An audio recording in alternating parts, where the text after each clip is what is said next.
Hello.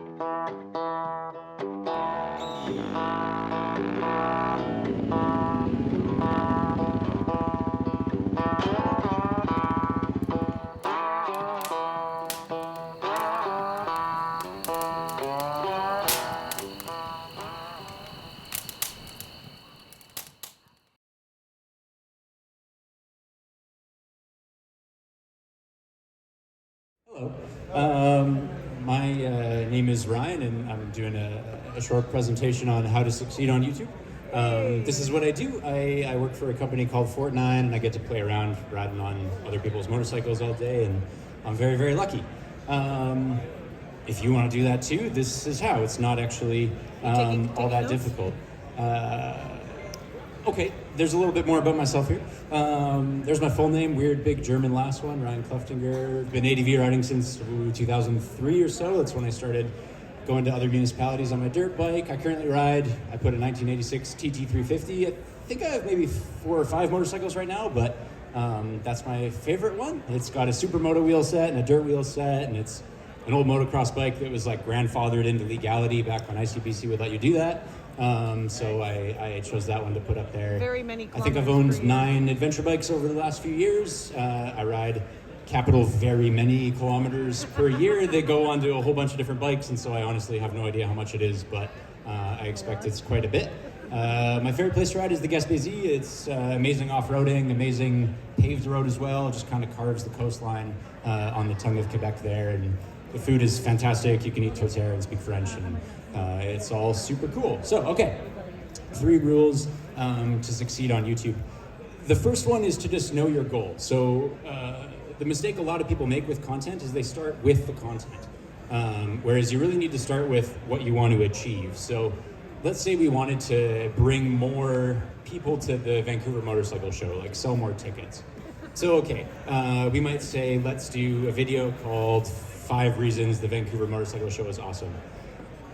Wouldn't be a very good idea, because the people who are going to search for that video already know about the Vancouver Motorcycle Show. They probably already have tickets, or maybe they've been and they're just looking to watch themselves in a video. It's not going to achieve what we want to do, which is selling new tickets to new people.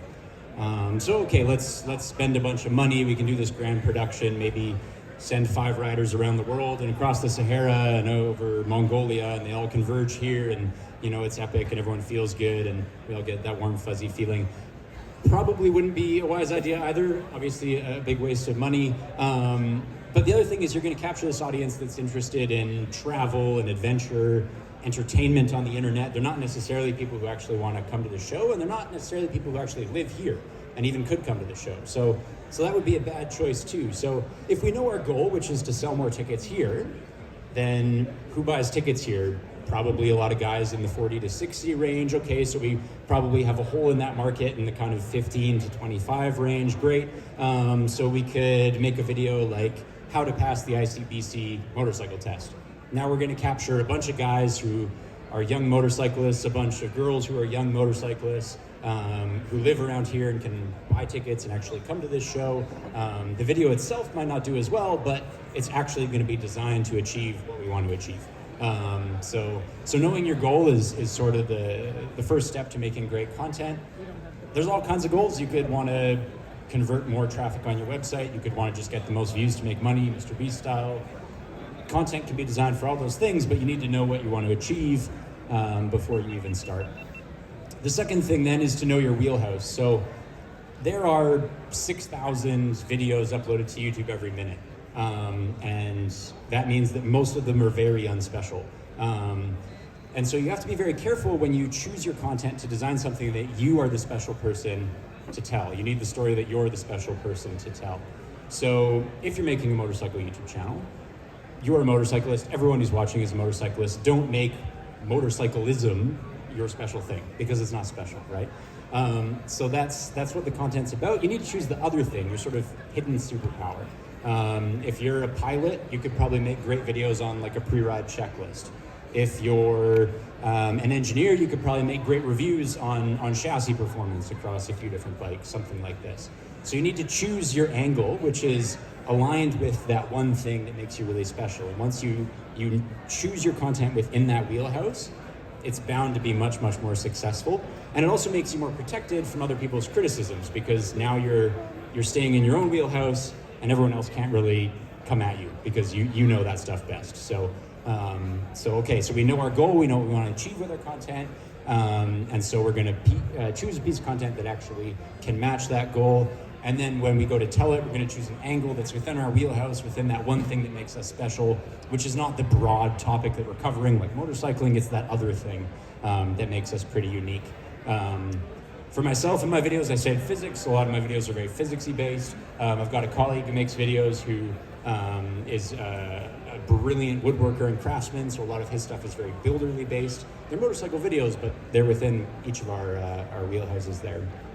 The third thing then is just to say less. So discretion is the best part of content. By far and away, the biggest mistake that we see on YouTube is people trying to say everything. They're just too terrified to leave anything out lest someone bring it up in the comments. They're too terrified to make a strong opinion lest someone disagree with them. So they just try to cover all their bases. They give you the entire spec sheet on the bike and they say, doesn't drive pretty well off-road, but maybe it would work for some people in dry weather. And this bike doesn't corner very well, but probably it would work for some people who have other needs. They're trying to give their own counter arguments to protect themselves from the assault that happens on the internet. But it results in really vanilla and really boring content. So the better thing to do is to say less. So whatever you're trying to put out there, choose your specific opinion, your specific angle, and just give the information that pertains to it. So you end up with a really sharp piece of content, and leave it for the comments. If people bring up the stuff you left out in the comments, that's a very good thing. That's interaction, that's what we want. If people criticize you in the comments and bring up the counter arguments, that's a great thing. That's really good interaction, and that'll end up boosting your channel and your videos. So say what you want to say, and leave the rest to everyone else. Say less. That would be the third rule. So knowing your goal, what you want to achieve, knowing your wheelhouse, what makes you the special person to tell that story, and then just tell that story and don't try to tell everything. Those are really the three rules that form Fortnite content. Those are the three rules that formed it from the beginning.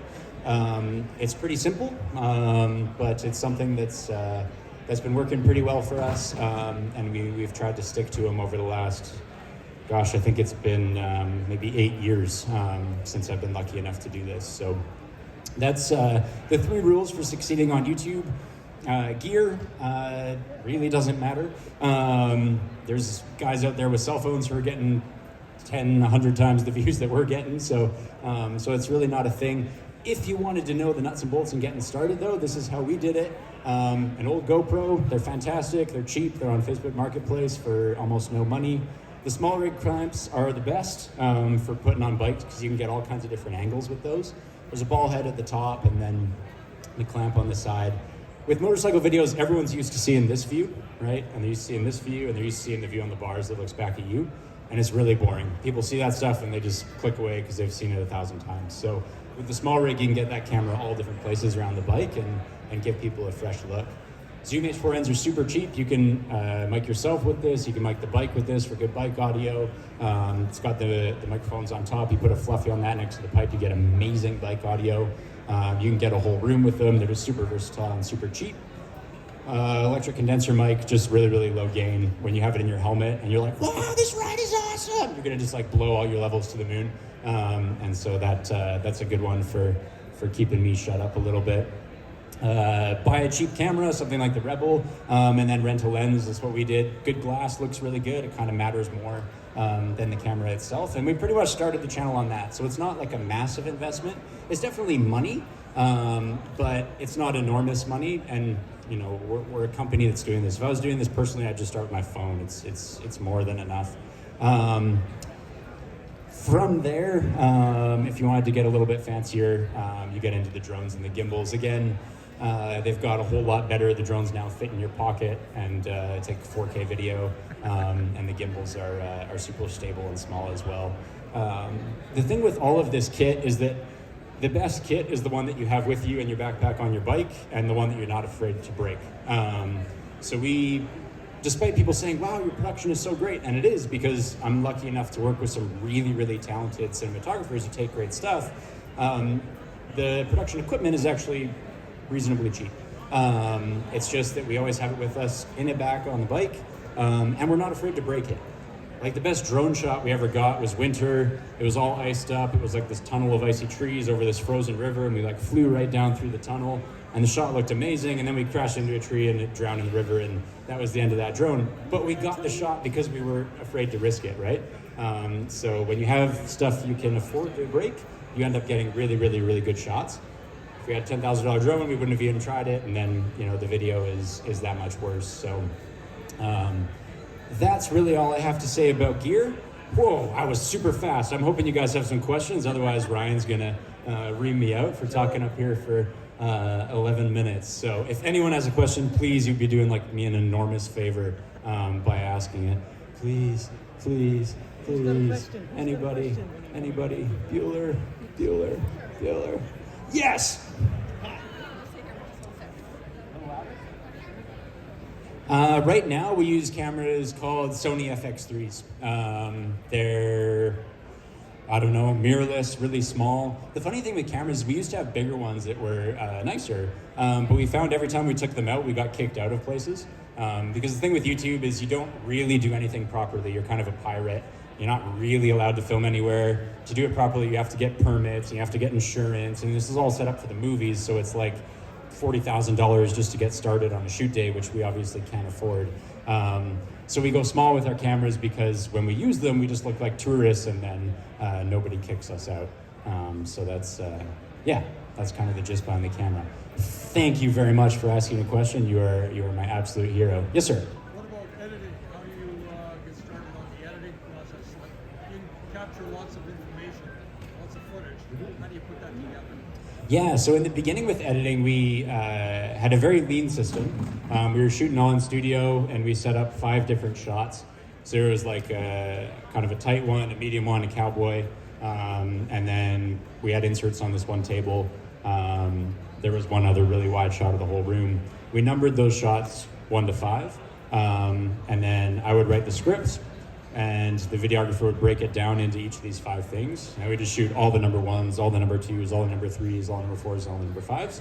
And then in the edit, it was as simple as just laying them in according to the shot plan in the script. I script everything, so I come at this more from like a writer's perspective. Like I was a writer before I got into video. And so for me, the real fun is in like the research and the crafting of the script.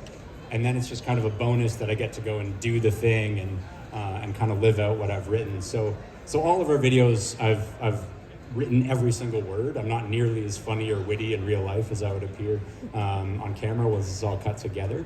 But that lets us number all of those shots as we go, so that when the cut happens, it's just a question of laying them in, and then they all fit. That's the way that we did it 8 years ago. Now we've progressed a little bit more. We shoot a little bit more naturally on the day. The cinematographers I have now are brilliant, so they have a lot more freedom to play with shots and to cut together different things with music and sound design and lighting and all that stuff. But it started, it started pretty simply. Is there a simple program you can get, do you think? Oh yeah. I mean, there's tons of free ones that are pretty simple, like iMovie or whatever the PC equivalent is. The paid ones are actually, so until very recently, we were also on a free one called DaVinci Resolve. You can do anything you want on that. You could cut a Hollywood movie on it. The main thing with DaVinci is that the color grading is amazing, so you end up with really, really rich colors. You can get a pro version of it that's like $200, and then you have it for life, which is really nice because everything else is software by service now. So like Adobe Premiere costs us like $50 a month until the day Jesus returns. It's like, just brutal. Whereas DaVinci is once a time and then it's done. Yeah, DaVinci Resolve, highly recommend it. Yeah. Anybody else? Yeah. You rent camera lenses for your camera? We do. Where do you rent? We own some now too, but we own the ones that we use all the time. So like a 35, a 50, a 70 to 200, and then we'll rent them if we're like, doing shooting cam loops in the Badlands where like it's really wide and we want to telephoto or something to cover it. Where do you rent them from? There's a couple places in town in Vancouver. what is it, Film Supply something, Carousel Cameras, like rents lenses. There's a few around. I didn't know you could rent lenses. Yeah, That's yeah, cool. you rent them, they're like $20 a day. Yeah. It's cheap. Cool. Yeah, yeah, it's really good. Yeah, yeah.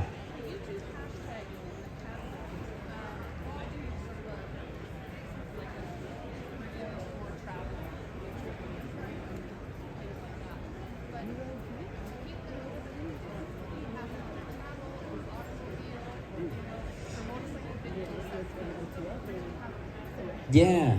Yeah, so the question was on tagging and categorizing. Like if you hashtag motorcycle or categorize your videos into automobile or whatever, does that help people find it?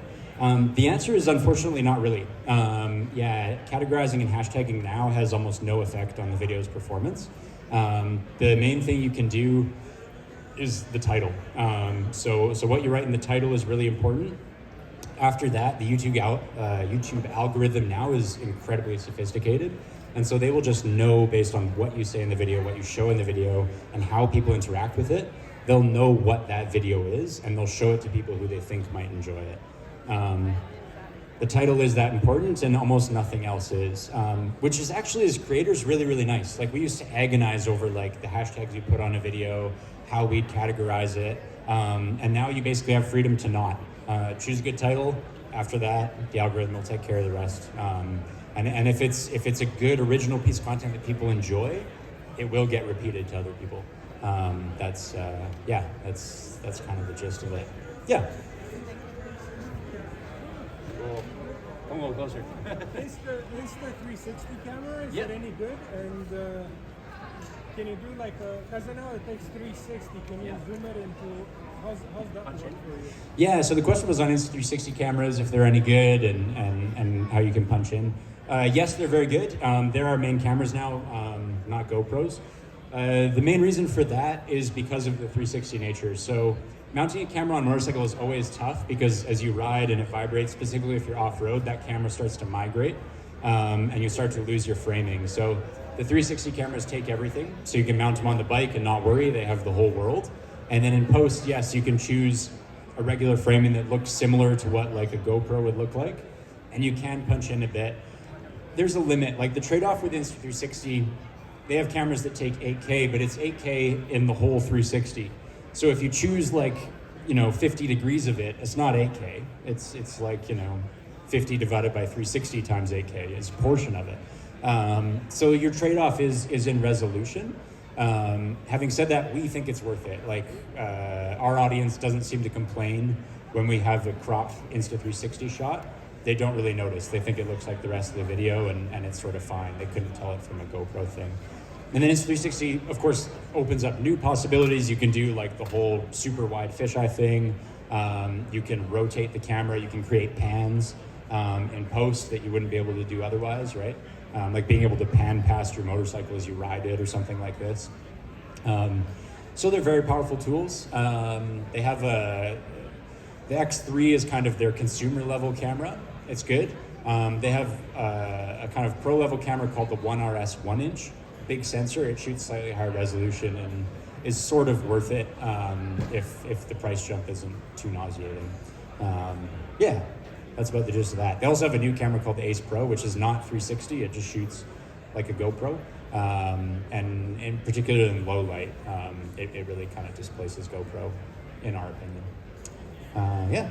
Yes? Do you plan on any bike reviews in the near future? Yes, we're hoping to do quite a few this year. It was a busy year for me.